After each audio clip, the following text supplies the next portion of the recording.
So it's always a great pleasure to be here. The research I'm going to talk about today, I'll step back a bit, let's hope my toy works, is actually comes out of a project that I did back in the late 1980s, early 1990s with my research partner, who's now retired, Eric Moore, and we did work for what was then called the Demographic Review, and for various other groups, and SHRC funded our research. And we produced some work, and one of the papers we produced out of that work was a paper called The Elderly Economic Dependency and Local Government Revenues and Expenditure. So we were either very bright or very foolish, I'm not sure which, to try and take the data that we had then from 1981 and 1986 and ask the question, what would Ontario look like 20 years later? And what would happen with respect to economic expenditures with respect to the elderly population over that time period. So in 2007, I decided, since we now had the 2006 census, that one of the things I'd like to do, and I think it's something we rarely do in the social sciences, is actually look at what we said we thought would happen against what actually did happen. So I put in this proposal to SHRC, and much to my surprise, they actually gave me the funding for a project that tries to answer that question. And I'm later on in this project going to actually do what we did last time, which is say, okay, now that we know what happened over the last 20 years, and now we understand what's happening now, what do we think is going to happen in the next 20 years? So what you're going to see today is, in essence, the first part of this project, which shows you what we thought would happen, at least with the changing geographic distribution of the elderly population, and what did happen. And then I'm not going to talk about the economic issues, the revenues and expenditure part, because after 9 months we finally just got the data from Human Resources and Development Canada, or whatever the heck they're calling themselves this week. Instead, what I'm going to talk about is what this geographic distribution in 2006 means with respect to services for the elderly. And I'll show you how I'm going to do that in a couple of minutes. So the organization of this paper is, first of all, I'm going to show you what the distribution of the elderly population looked like in 1986. And then I'm going to show you what we thought the distribution would look like in 2006. And then I'm going to show you what actually it looks like in 2006. And then I'm going to kind of shift gears and talk about some data out of the Canadian Community Health Survey, the 3.1 version, and link that to this idea of the geographic distribution of the elderly population. So ultimately, the question I'm going to try and answer is whether there's a match between the geographic distribution of the elderly population and services. So, in 1986, when we mapped the geographic distribution of the elderly population, this is what it looked like, and I should have given some credit to my research assistant for this project, Melanie Jose Davidson, who did these maps, so she got to choose the colors. They're not my colors. And what we saw in 1986 is really this, what I like to call this wedge of regions in southern Ontario. These are the census divisions, or the counties, if you like. And you could see there was this wedge starting in from Lake Ontario and going across the province. And these are mainly what we might call high amenity resort areas of the province. So they captures Muskoka, the Kawartha Lakes area, and so on. And these were areas that already had relatively older populations, and not surprising. Not surprising. What am I doing here? Sorry. Let me go back here. I'm pressing the wrong buttons. Not surprising, Northern Ontario, in relative terms, had smaller, older populations.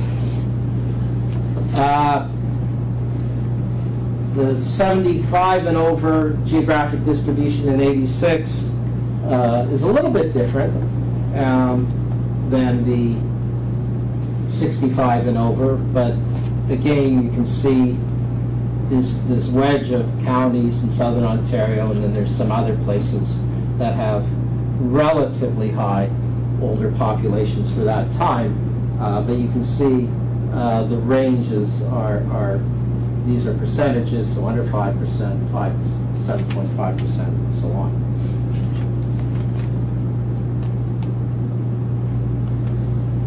What we thought would happen over the 20 years is this map for the 65 and over. So these were our projections. This is what we thought would happen over the 20-year period.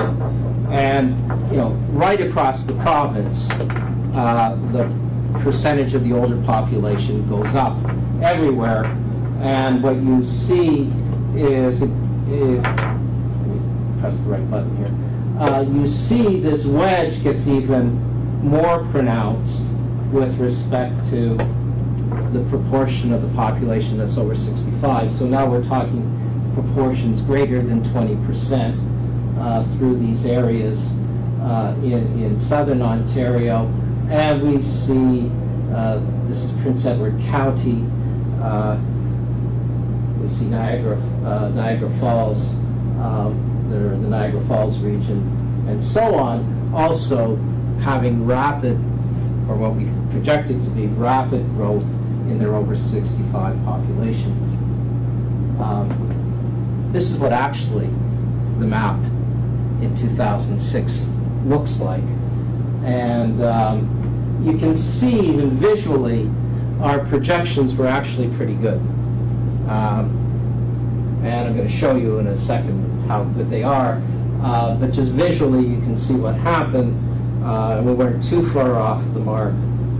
So here's our wedge of these amenity, cottage area, census divisions, and they're upwards between 17.5 and 20% or greater than 20% in terms of the proportion of their populations that are now 65 and over. Here's Prince Edward County.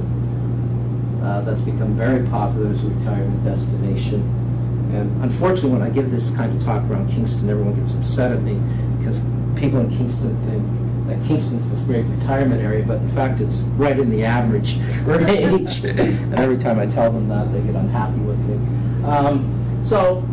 And probably what's a little surprising is there's actually been more aging in Northern Ontario than we thought in our projections. And I'm going to give this a little bit more specificity and precision.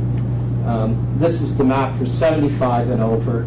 And again, in some ways, this is an even more important map because we know from lots of research that people have done, it's probably after 75 where most older people really start to draw on services.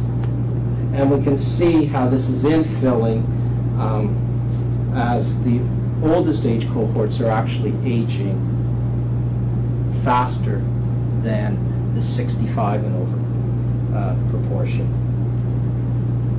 So, to give this a little precision, it turns out that we were able to project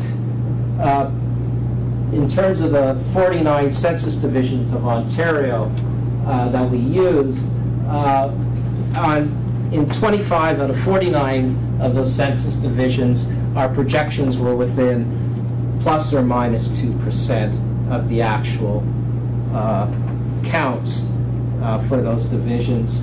Our overestimations were Manitoulin and Haliburton that we overestimated by about 5%, so they didn't age quite as rapidly as we thought they would. On the other hand, and Halton and Greater Sudbury, Greater Sudbury is a kind of it's an anomalous region in Ontario, and I'll explain why in a second, because you can see we underestimated Algoma, which is one of the northern census divisions, by about 6.4%. So it actually aged more over that 20-year period than we had projected. Sudbury, this is the city of Sudbury, we underestimated, and York region was underestimated by about 3%. And the problem, this is just a little technical aside, the problem is you have the city of Sudbury surrounded by this Sudbury region, and the two should really be combined, but there are reasons why we didn't do that for when we were doing the projections back in the early 1990s. But if I had to do it again, we'd go back and combine the two, and probably would have gotten a better projection. But the bottom line is that with the exception of the CMAs that are the main destinations for immigrants in southern Ontario, and really in the far north, where there's a relatively large First Nations population, what we really know and what we really see in these maps is that Ontario is aging rapidly as a population. And really it's immigration in this area in particular that's actually the only reason that the older population around Toronto and the fast-growing regional municipalities aren't aging as quickly as the rest of the province. And similarly, in Northern Ontario, it's really a complete, in many respects, a completely demographic profile of the Aboriginal population that slows the aging overall of those northern census divisions. And that's changing quite rapidly. That's another story. So, we have this distribution, this geographic distribution of the older population in 2006, and our projections of what would happen, to a very large extent, I think we could say, did happen. And so the next question that I want to deal with this afternoon is taking that geographic distribution of the elderly population and seeing what is the relationship between that geographic distribution and formal and informal services. So the way we're going to do this is we use cycle 3.1 of this Canadian Community Health Survey, and I assume, or should I say a little bit about the Canadian Community Health Survey? I'll say a little bit about it. Right, this is a survey that Statistics Canada carries out. It's national in scope, and Statistics Canada, for the purposes of the Canadian Community Health Survey, divides the country into approximately 120 health regions. And in most parts of the country, those health regions match up with the public health units of the provinces. So you'll see in a minute there's a fairly good match between the Statistics Canada health regions in CCHS and the health units of Ontario.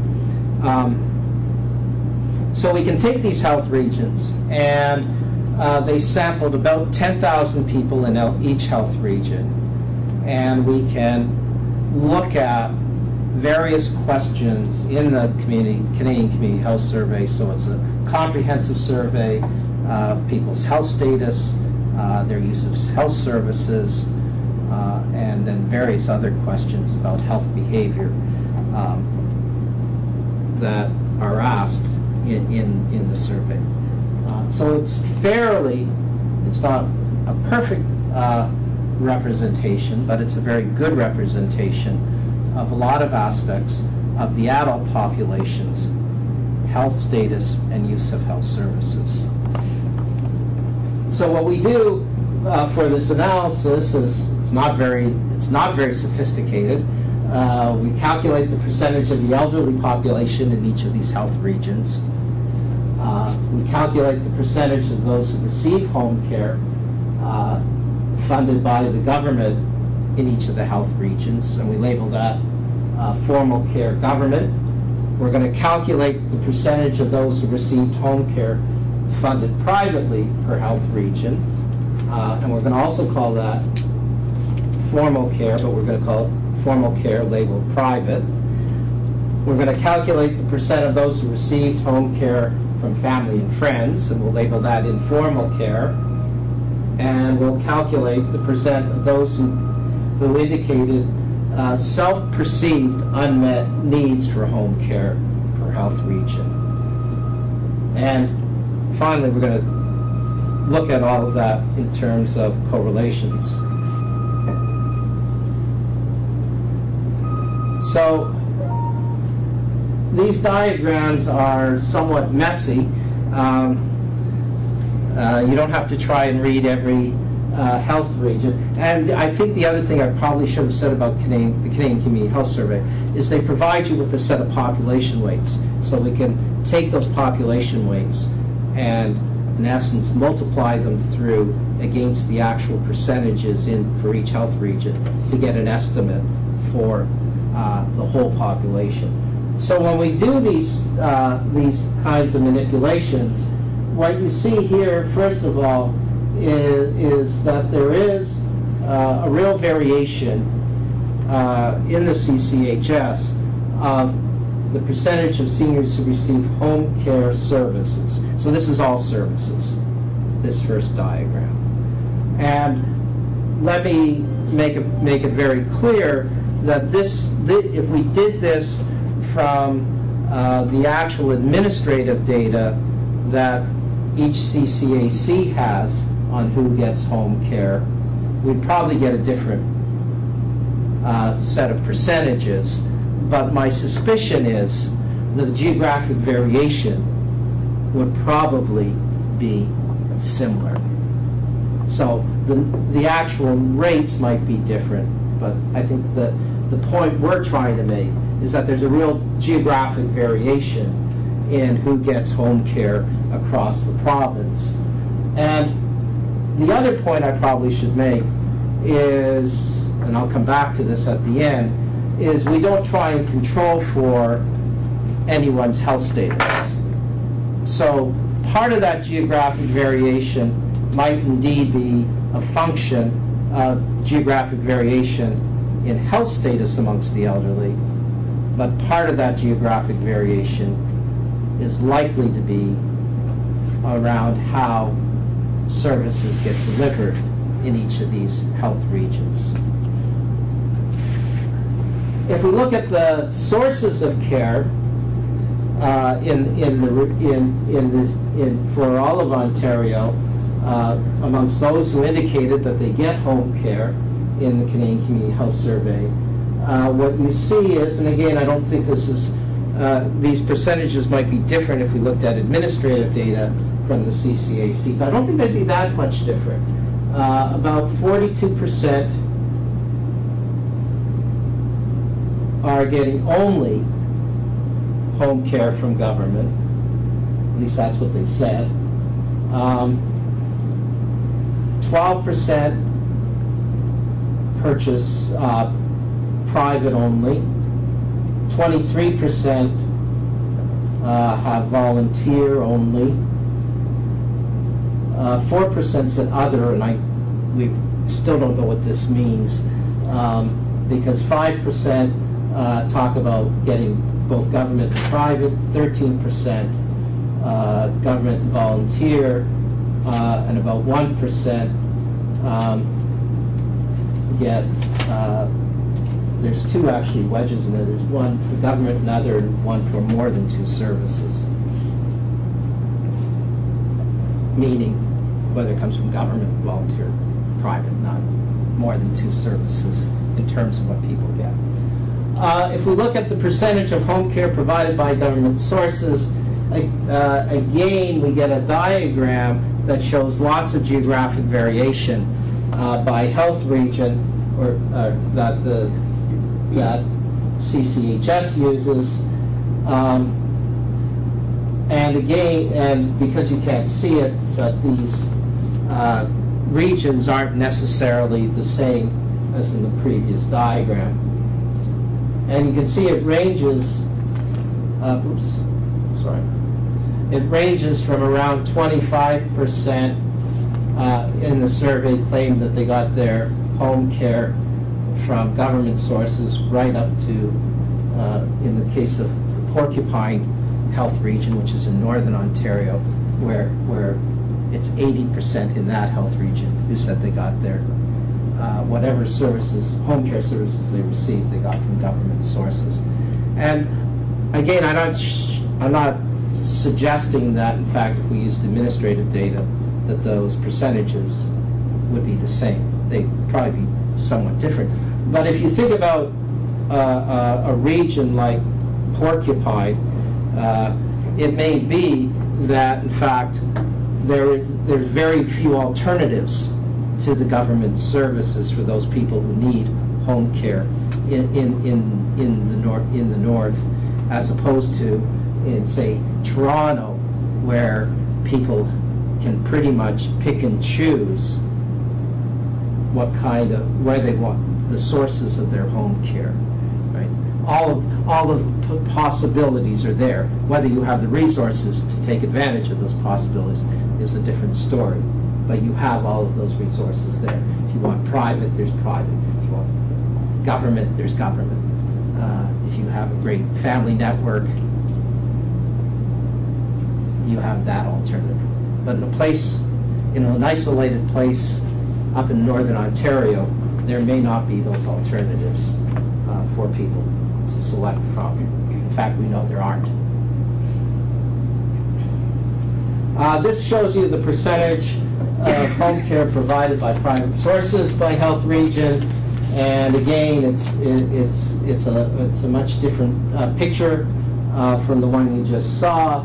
And generally speaking, because I apologize because these labels I know are small for this size room, but generally, if you actually look through, there is a clustering of the higher percentages tend to be with respect to some of the larger urban places. And then this is the percentage of home care provided by family and friends. And as I love to point out, I'm sure there are families and friends in the Porcupine region in Northern Ontario, but the numbers are so small we don't show them, which is what Statistics Canada tells us we're supposed to do, is not show really small numbers. And similarly, this shows you then self-perceived unmet need for home care by health region. And I'm sure there are people in, this is Chatham, Kent Health Unit, Leeds Grenville Health Unit. I'm sure there are people who have unmet needs in these places, but the numbers are so small in the Canadian Community Health Survey that the estimates for the population are so large, the errors in the estimates are so large we don't show them. So you have to be very careful not to fixate on the percentages themselves, but the geographic variation and the patterns in that geographic variation. And the other point about self-perceived unmet need, there are a lot of reasons for that, and I'll show you some of the reasons in a minute. But you can see this is a kind of interesting way of thinking about unmet home care needs. It links unmet need to where people get their services. So I'm not going to dwell on this diagram again, but about 23% of those who said they got their services from the government said they had unmet needs. And about 28% who got their services from government and volunteers are saying they have unmet needs. And in fact, this really accords with what we know from a lot of other studies, is that many people who are getting services say they don't get enough services to meet their needs.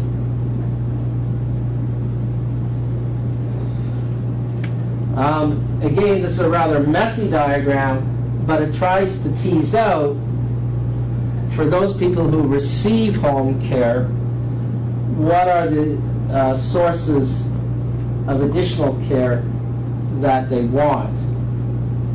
And so the biggest part of the pie here is with respect to, they want services, if I've got my colors right, services from multiple sources. When in the survey, it asks why people, what are the reasons for additional care not received? In other words, why do they have perceived unmet needs? And this is pretty interesting. Whether the percentages are correct or not doesn't really matter so much, as the largest group in terms of trying to explain why they haven't received additional care is their perception, or what they tell the survey, is that they're still waiting. So they have they get some care, they need more care, and they're still waiting to get that care. The second largest bar here is cost, and then the third bar is didn't know where to go. And I think that's a very interesting, because, as I'm sure many of you in the room know, there's been so much effort made, first of all, to create through the community care access centers a kind of one-stop system, and then to try and promote going through CCACs to get your services. And the very fact that there's still in this kind of survey a significant part of the population telling us that they didn't know where to go suggests a real problem. This is just another way of looking at that same question, so I'm not going to dwell on it, but you can see, press the right button here, you can see still waiting is the largest slice of the pie, followed by cost.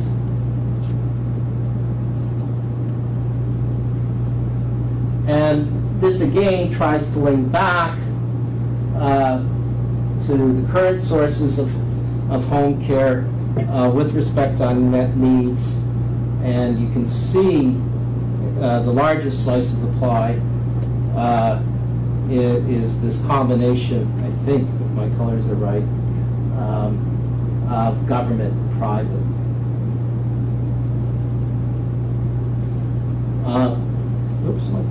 Source of care sought for those who are not receiving home care is another way of looking at this, and again, it's you can see the variations with respect to where people want home care.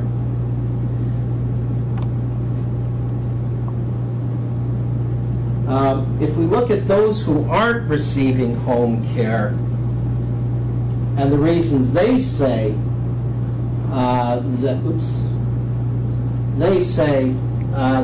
they're not receiving home care, it's very much the same as those who are getting home care with respect to reasons. So down here you can see the highest category is still waiting. here's an interesting difference, though. They say the second highest category is didn't get around to it, and then the third category is don't know where to go. And cost actually for this group is not as important.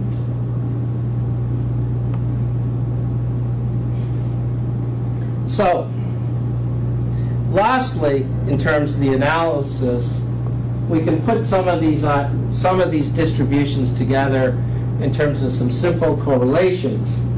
And there's actually a very interesting story here, I think. If we look at the correlation between self-perceived unmet home care needs and where people actually get their home care, we have a positive correlation. So people who are getting their services from government, there's a positive correlation between those people and their self-perceived unmet home care needs. On the other hand, you can see, and this is what we would expect, I think, that if they're getting their services privately, you have a very tiny, weak, negative correlation with unmet home care needs. So in other words, the story in this first line, when we think about these services as they're geographically distributed relative to the elderly population, is people who are, in essence, dependent on government-financed home care indicate that they have unmet needs, whereas people who are paying privately actually have virtually no unmet needs. If we look at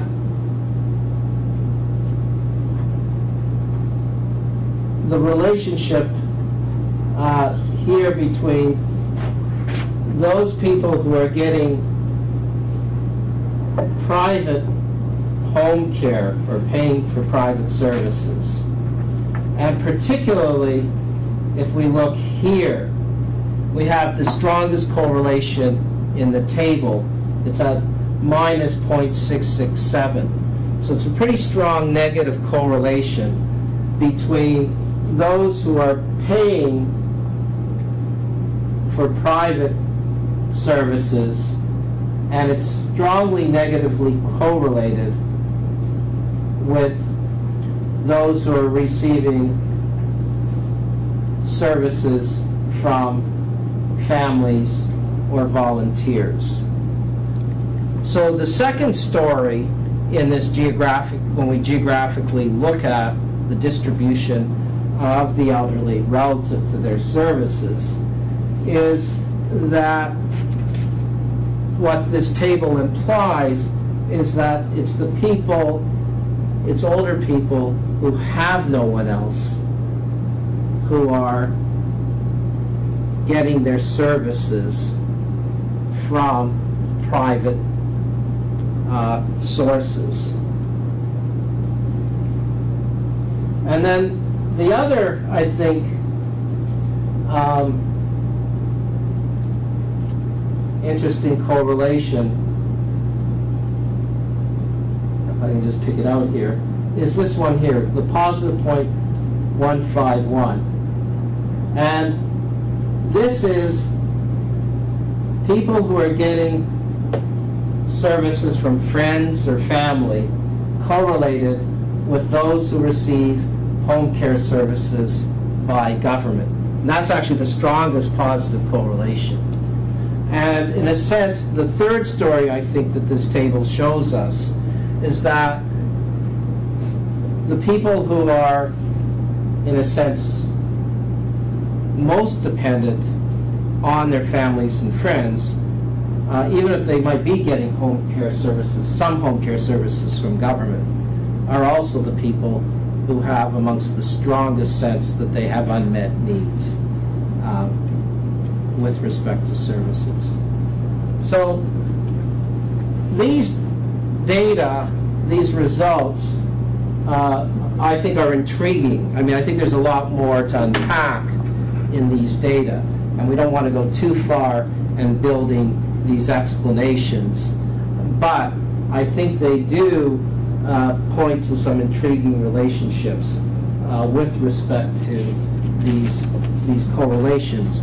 And they do fit with more detailed micro studies that other people have done. So let me wind up here with a few comments. First of all, I think what this story tells us is that the percentage of seniors by health region who receive home care does indeed vary by region. And that's a kind of interesting, to me at least, as a health geographer and as someone who works as a gerontologist, a really kind of interesting question that needs to be explored in more detail around issues of equity. You know, why is it that these percentages really aren't similar right across the province? You know, is it because underlying morbidity varies significantly, or is it because of differences in how services are actually, or what funding services actually receive across the province? You know, why is it that we don't see a kind of matching of supply and demand right across the province? So in a sense, we should have a correlation of one, not these correlations that suggest that there's a mismatch. Secondly, government sources only provide about 42% of the services in terms of this survey. In fact, in reality, we know that that informal and formal carers provide most of the services. But the way this question is asked, it says that government is only providing about 42%, followed by friends and family, and then lastly, private sources, the way we've done these percentages. Thirdly, that the perceived level of unmet need varies even more than the geographies of who receives care. So that's an intriguing question that needs to be unpacked as well. You know, why there is even more variation around unmet need. And the fourth point is these are in fact very complex relationships, and in producing this presentation and these diagrams and charts, we've in a sense really simplified what's a complex set of relationships about government provision, about volunteers, and about private provision. So we need to be very careful about how we interpret the correlations because they don't take into account level or quality or type of service, right? So all we know in the survey is that people either said yes, they get home care, or no, they don't. And then for those who get home care, all we know is that they get their home care from these different sources, and those people who get home care, we know, all we know is that they say they have unmet needs, and why they say they have unmet needs. But we don't know we don't know in this analysis anything, you know, about, in fact, whether they were assessed and told they didn't need services, but they feel they need services. There's a whole host of these kinds of contextual questions that these data don't tell us about, or the way we've done this analysis, we can't say anything about those issues. And then finally, just to draw some conclusions, the one thing we do know with certainty is that the aging of the Ontario population is proceeding rapidly.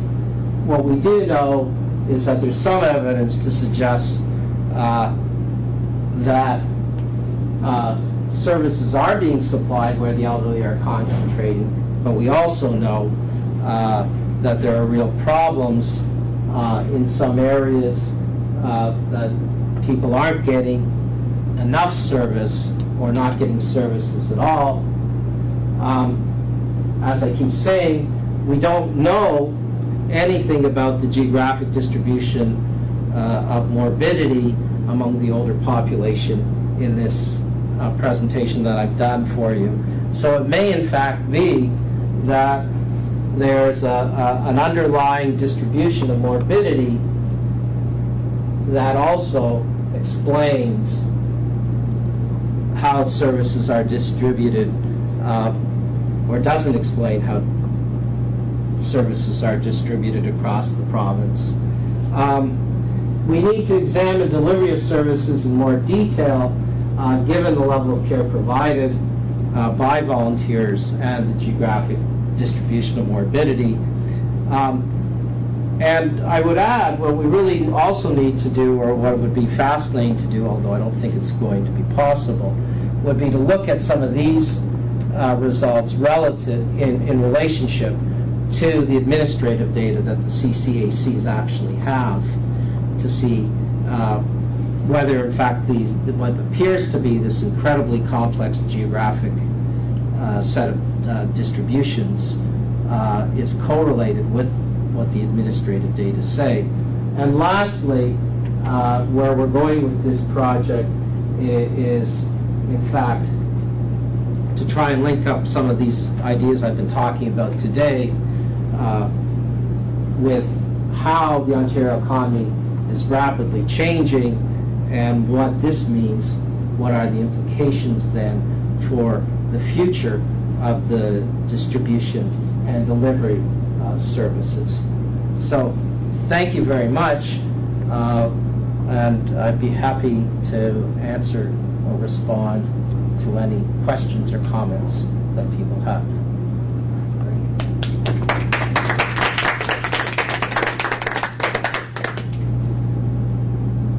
Sure. Hi, I'm sorry, I came in late, so I may have missed this. I was just wondering, does your research differentiate between healthcare in terms of primary sort of physical healthcare and mental health care, or is it mostly focused on provision of sort of like, you know, cardiac care? Actually, in this research, it really doesn't differentiate any of those, right? The questions are from this is an analysis of the Canadian Community Health Survey, and the questions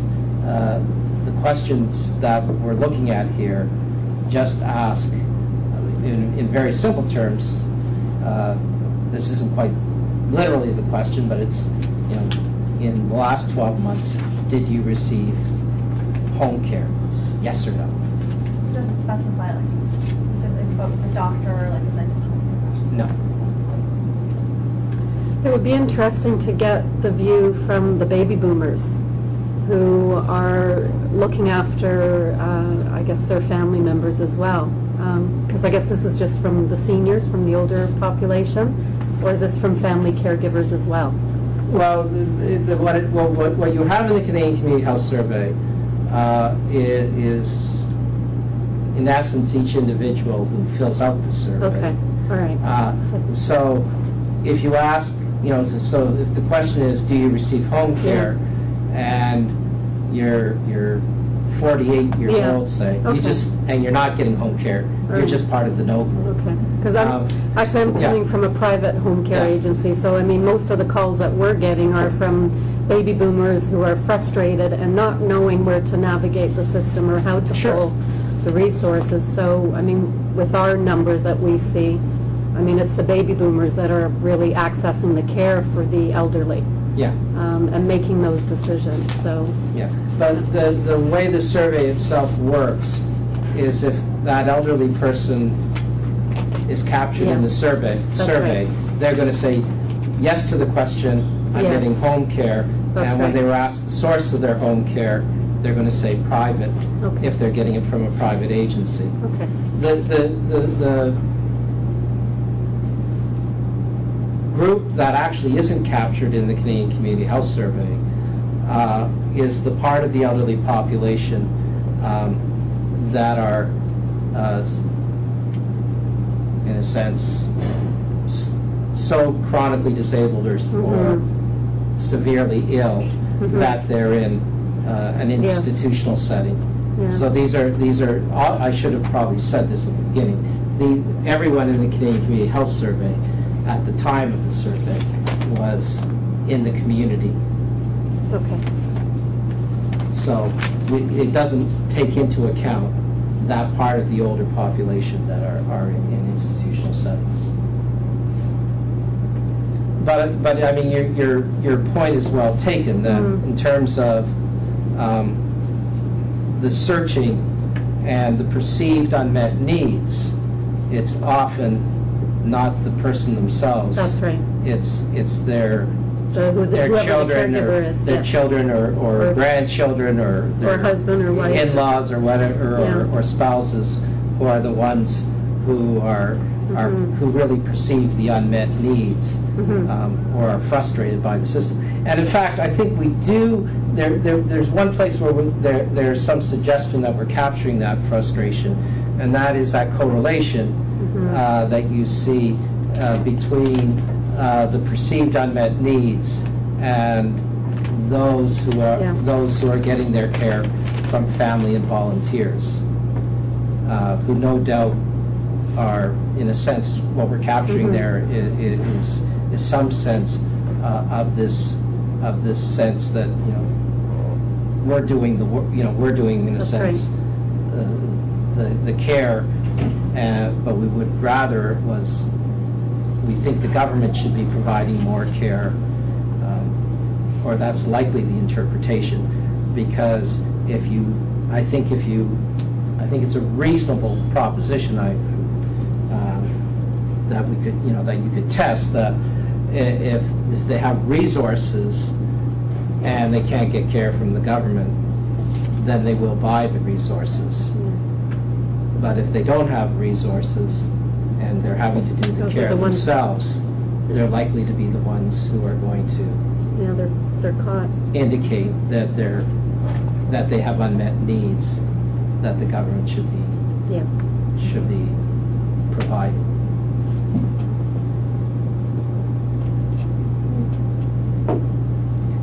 Mark, do you have, I'm sorry. Someone else? I was going to ask you your sense of the implications for the changing economy in Ontario. Where do you see this going? Well, I think one of the things we're interested in another part of this project, and we're just about to go into the field and look at this question in more detail. We're going to look at it qualitatively, not quantitatively. Is why it is that in some parts of the province, and this is really not only true in Ontario, it's really true right across North America, that there are some communities who are embracing their older populations and are trying to make their communities more receptive to their older populations, and in some cases even going out and trying to encourage older people to move to their communities. And there are other communities that look on the elderly population as highly problematic, because they buy into a discourse that the older population need more and more services, that those services need to cut, that if you have a large older population and they need more services, that they'll exercise their political will and force their local governments to provide those services, and so on. So there's these two there are these two dominant views, and one of the things we'd like to understand is why communities take one view or take the other view. I think at the macro level, all public services are going to be in for a hard time in Ontario, at least in the near future. It seems, I mean, unfortunately, with the way the provincial economy is going, we could, you know, we're going to go through what we seem to go through every time the provincial economy is in bad shape. That services, public services, particularly those related to the elderly, often are the ones that get discounted first, and often are the ones that are discounted more deeply. Unfortunately, I'm not very optimistic that this time will be any different, and that's an interesting question as well, that we can talk about why that's the case. But I think it mostly comes back to the comment I just made before, is that the federal and provincial governments still seem trapped in their thinking that the elderly population is problematic, is a drain, on services, is a drain on the healthcare system. I always joke about how I think whenever Jeffrey Simpson can't think of anything else to write about, he writes his column about how the healthcare system is going to gobble up all the dollars, public dollars in the country, and it's all the fault of the aging of the population. And no matter how many studies show that that's not the case, there's this persistent view, and because of this persistent view, the services that we need for our older populations are often the ones that are discounted first. I have another presentation that I do for general audiences that raises all sorts of hoots and hollers, some positive, some very negative, about, it's remarkable, as someone who works in demographics the way I do, I can't for the life of me understand why we know, I hate to say it this way, but we know, it's not even an educated guess, we know what the age structure of the province is going to look like going into over the next 25 years, and we know that for the province as a whole, at least a quarter of the population will be over 65 years of age by 2031, and we know what percentage of the population is going to be under 15.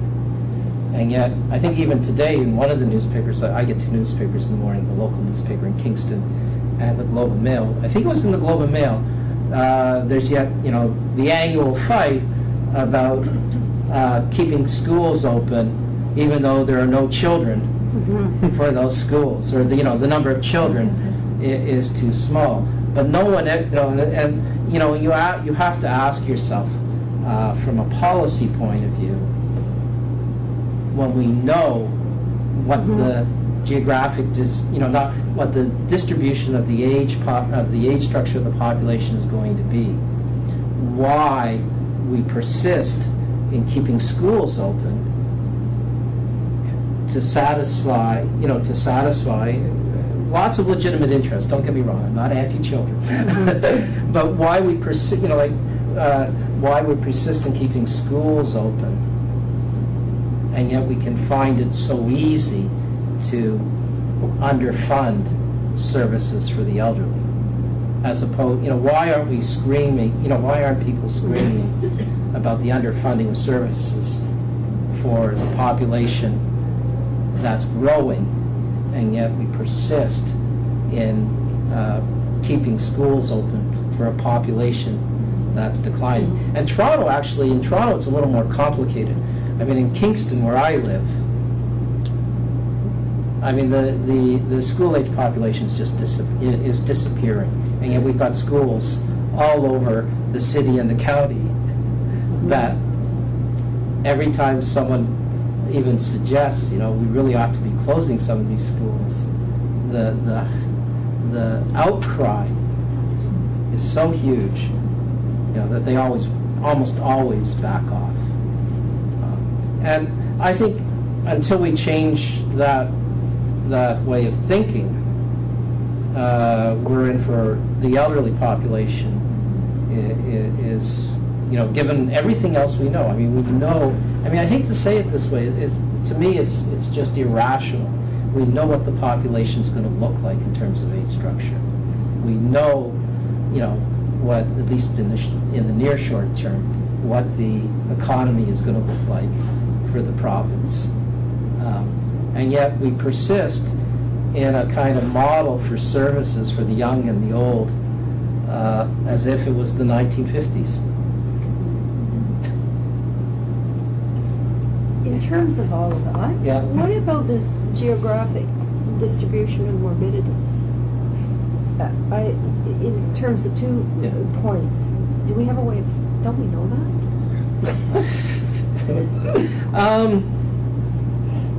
There's a way. In theory, there ought to be a way of doing it. But we don't know. But I don't know anyone who's tried. The problem with trying to understand the geographic distribution of morbidity is first and foremost where you find your data. One way of doing it would be to use administrative data from OHIP, but there are real problems. I've used it. Don't even go there. With OHIP data. The other way of doing it would be, in theory, is, dare I say, if in fact we had a kind of standardized data collection system from, say, the hospitals. But in fact, we don't. Trying to understand the geography of morbidity is very, very difficult.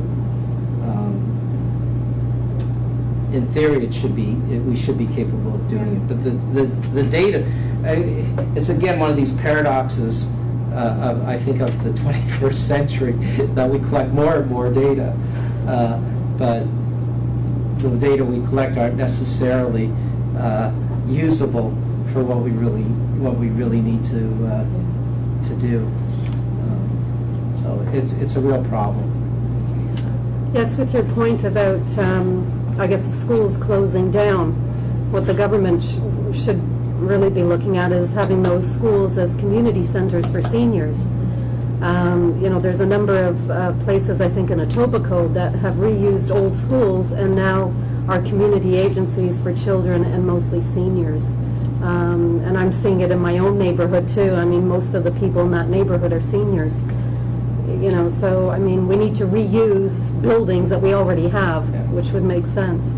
No, I mean there are lots of Yeah. there are lots of good examples, but I mean my favorite example of this, and it's the one that always gets me in trouble, is across Ontario. Believe it or not, depending on how many universities you count, since we seem to be creating new universities all the time. But last time we looked, when we did the same paper that talks about the old and the young, I think there were 14 faculties of education in Ontario producing school teachers. And in fact, we tried to figure out nationally how many school teachers are being graduated across the country every year, and how many teaching jobs there were across the country every year.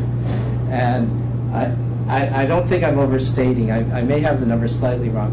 We estimated around that the universities across Canada are producing about 25,000 teachers a year.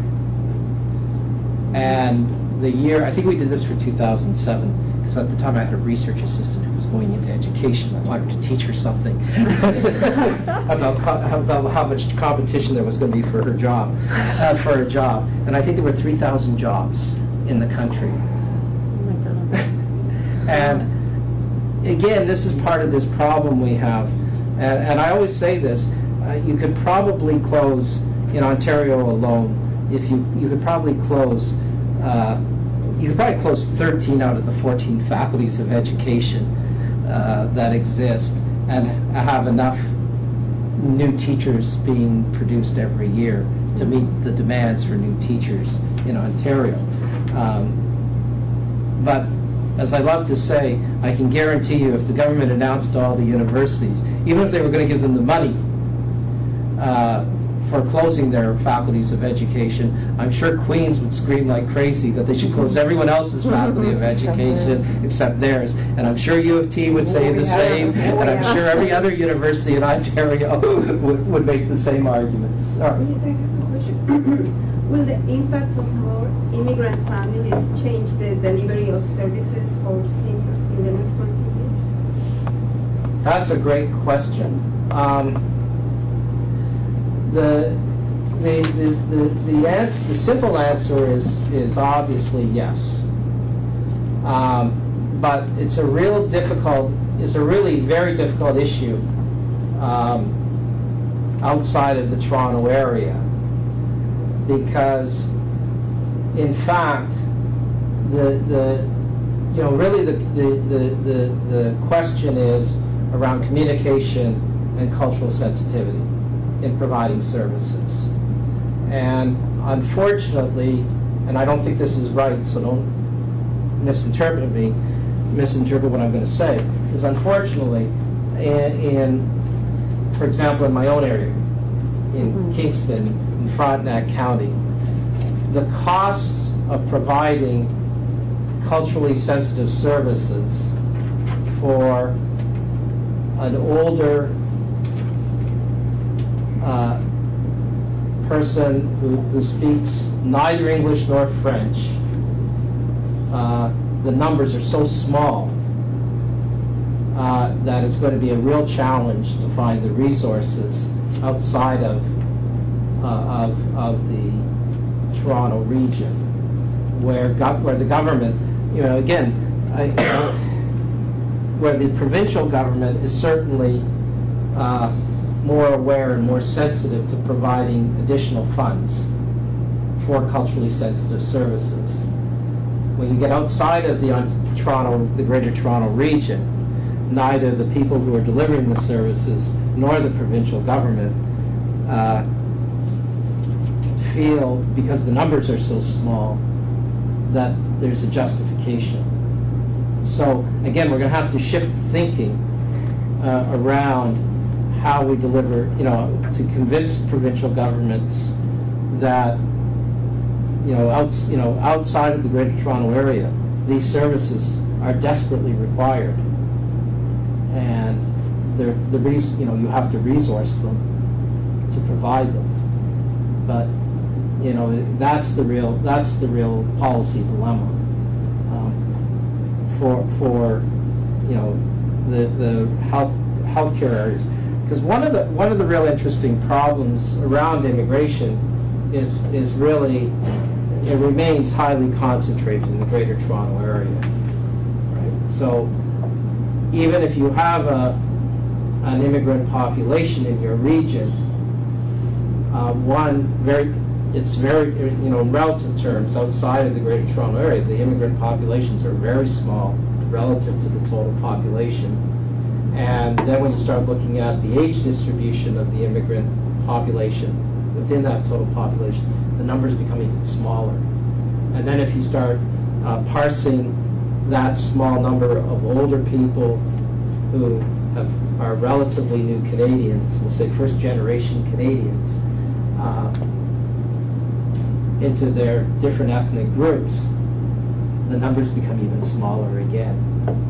So it's going to be a real challenge unless the pattern of immigration starts to significantly change, or the immigrant groups in their second and third generations start to move out of the Greater Toronto area. But right now, the evidence doesn't suggest that that's happening in any significant way. You know, outside of Toronto, you're seeing some growth of the immigrant communities in places like Ottawa, and some in other parts of southwestern Ontario. But outside of those places, immigrant or new Canadian populations are very, very small. And in Northern Ontario, it was minuscule. Yeah, they're so small, you Yeah. can't analyze the data. StatsCan won't let you. Yeah. So. Are there any other questions? I just wanted to, because I didn't finish introducing you because we were using up your time. I just want to also say that Mark is the editor-in-chief of the Canadian Journal on Aging, and you may want to talk to him about papers you may have stashed somewhere. And I would also like to say that he's done a lot of work on the geography of women's health. He's done a lot of interesting research on First Nations people. He's done a lot of, well, you know what I'm really interested in is the volunteer stuff, Yeah. because all of what you're saying, we don't know the morbidity, the services are going to be compressed, and I'm sorry to say, are we going to do a George Bush volunteer thing? Is that where we're headed? I don't know. Volunteerism in care is going to be a big issue, and you're doing a new study on that right now, on something to do with volunteers, or? No, well, we're finishing up some The projects. volunteers? Yeah. Yeah, he's doing a lot of interesting work on volunteers as well that you may want to check out.